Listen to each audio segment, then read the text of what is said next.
our corking table. Don Carlstrom from Free Run Wines is with me. I'm Jim Fallon, chef owner of Corking Table. And we're putting together a small video to share some wines that we've chosen during the state of emergency to make the time pass more comfortably for you. In addition, we have also received from the state of Virginia a delivery permit, so we will explain the details on the website and provide links in our email about how you can order the wines and have them delivered to you. We chose 4 wines. All of these wines are from areas which have been deeply affected by the coronavirus, and we'd like to show our support for those regions. We are starting off with a white from Spain. That's a Verdejo. We're doing a Chianti Classico based on Sangiovese, of course, from central Italy. A Merlot from the Paso Robles region of California. And lastly, a blend based on primarily Syrah from Washington State, the Columbia Valley. We're going to start off with this lovely little Verdejo. Maybe Don can say a few words about it. Yeah, sure. So Verdejo here is very similar in style to like a Sauvignon Blanc, what you would expect, similar flavor profiles. This is from a small family producer in Rueda, in an area called Matapazuelos. So very high altitude. This is a blend of their very old vines, 140-year-old vines, and then some of their younger vines at about 20-year-old vines. But still very light, very fresh, zippy, fun wine to drink, especially as the weather warms up. It does see a little bit of extra oomph to it for this style of wine, just from those older vines, but it is still really light and fresh on your palate. And a husband and wife team, very, very small producer. So.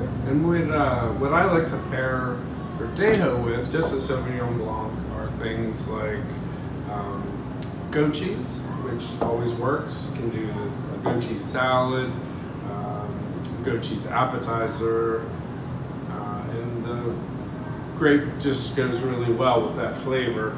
Also smoked salmon, some lighter fish. You really want to stick with a richer wine for a richer style of fish, your shellfish, etc. But definitely white fish, lighter fish. So hope you'll give it a try. Okay, next we're doing a Chianti Classico, and Sangiovese tends to be one of those nice crossover wines. It can go with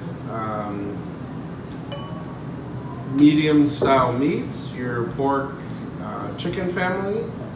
This one has a little more oak to it than some, being in the Classico region, and could stand up to a more bold treatment. Certainly something that's grilled would work really well with it. Don, can maybe tell us a little bit about the wine itself? Yeah, so Dievole is a very old property, and like I mentioned, we're featuring family producers here. The property's been around since 1090 AD, so it's got a little bit of history to it. This is from the Classico region, as Jim mentioned, with the little galonero there on the neck that you can tell, the black chicken. This is very classically styled Chianti Classico.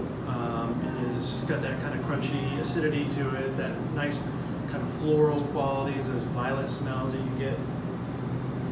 A little fuller in the palate, so you're going to get a lot of ripe cherries that come through in the palate too, which make it very versatile food with that acidity and that red fruit flavors coming through. So the original, the name for this is derived from an older phrase, Dia Vole, means God willing. So back in the 1090s, this was a very revered spot. It was felt that it was blessed by God himself. So. Very good. Next we'll be tasting the Fabulous Merlot, and this is a wine that we have served many times at Corking Table. It's made by a very distinguished winemaker that Don can tell you a little bit about. This is a nice rich style Merlot, but with low tannin. Goes with obviously things in the the red meat family, your steak, maybe not spicier meats, which would go with the glass wine, your lamb and things like that. But this really could go with a lot of different fuller styles of food. Yeah, so this is about the producer. Andrew Jones, in partnership with a guy named Kurt Shackman. This is a major project for Andrew Jones, winemaker, who we featured quite a few times here, which is really nice. He got his start as a vine nurseryman. That's still what he does as his day job. But when he found a spot that he particularly liked, he made a little bit of wine out of it. So thus birthed his winemaking career. And this is just another version of that. So really thoughtful wines from select vineyard sites across California. He actually travels all up and down the West Coast making wine. But I really like this Merlot a lot. It's got a lot of what you want from Merlot, a lot of like mouth-filling qualities, but it still has some structure and some good acidity to it. Makes it very food-friendly, but nice and full and round in the mouth. So definitely, you can drink it on its own too. Yeah, exactly. That's the thing. Both ways, food and by itself, which is a nice thing. And then our last wine is the Syrah blend. I could tell you what's in it, but then we'd have to kill you. But no, it's got some other things, but Syrah is mostly important, and Cab as well. I like to do Syrah, obviously, with pepper. Anything peppery, and then also with grilled flavors, smoky, goes well with Syrah. The Cab gives it sort of a nice structure and backbone, which works really well. Not everyone knows how successful Syrah is in Washington State, but it is, along with Merlot, they're two signature varietals. Cab does well there as well, but really Syrah and Merlot are the notable varieties. And this one shows really well, goes with a versatile selection of foods.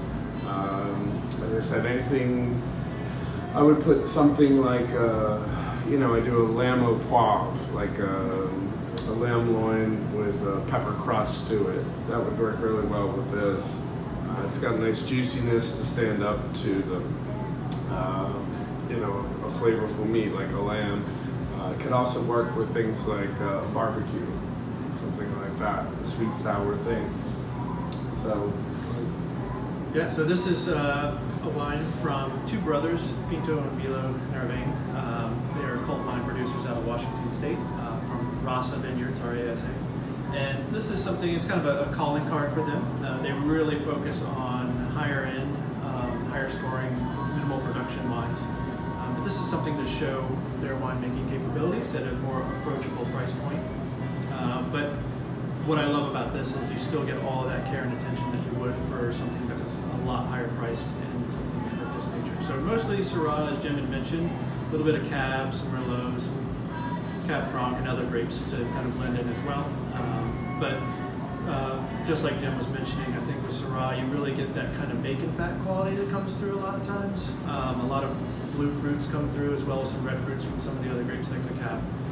But just bigger, richer style, a little bit more intense, obviously, than the ones we have here, so we put it on the end. But something that you would want with a fuller meal or something with some pepper to it, I think would work great. Well, thank you very much for joining us, and please visit our website at corkandtable.com for more information about purchasing these wines.